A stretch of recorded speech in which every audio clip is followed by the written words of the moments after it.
Effect of variable thermal conductivity. मान लो के जो है हमारा टेम्परेचर के साथ लीनियरली वेरी कर रहा है, के इजिकल्स टू के naught into one plus beta T, ठीक है। अब अगर के नॉट क्या है, कांस्टेंट है, ठीक है, थर्मल कंडक्टिविटी है 0 डिग्री सेल्सियस, बीटा भी एक कांस्टेंट है, लेकिन बीटा पॉजिटिव नेगेटिव जीरो तीनों कुछ भी हो सकता है। अगर बीटा ज़ीरो हो गया तो ये तो हम लोग का नॉर्मल केस है, के बराबर के नॉट का, यानी Fourier law of heat conduction जो हम लोग पढ़ते हैं सिंपल सा वही है, ठीक है। इसमें वेरिएबल थर्मल कंडक्टिविटी थोड़ी रहा, तो ये तो लीनियर लाइन बन जाएगा। और केस टू है कि बीटा पॉजिटिव है, तब ये लीनियर वेरिएशन आ रहा है थर्मल कंडक्टिविटी का, ठीक है। अच्छा,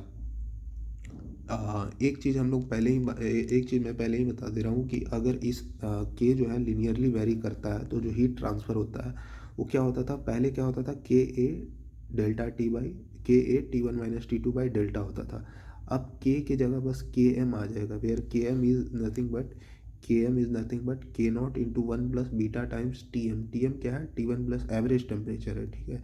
ये कब होगा, जब के जो है लीनियरली वेरी करेगा इस तरह से टेम्परेचर के साथ। अदर वेरिएशंस के लिए, पैराबोलिक वेरिएशंस के लिए आप इंटीग्रेशन कीजिए, ठीक है, उसके लिए कोई ऐसा शॉर्ट ट्रिक नहीं है, ठीक है।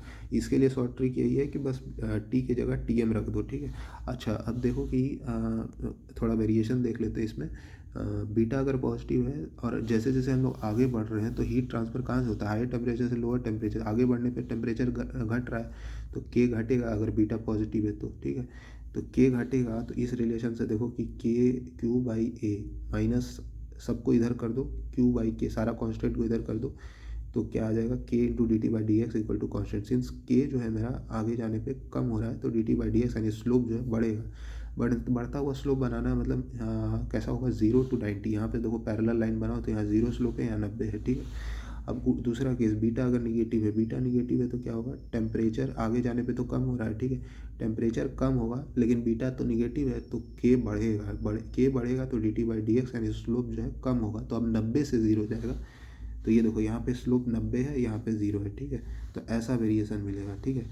तो ये सब केस है, इसको थोड़ा ध्यान में रखना है, ठीक है। बाकी तो कुछ नहीं है इसमें।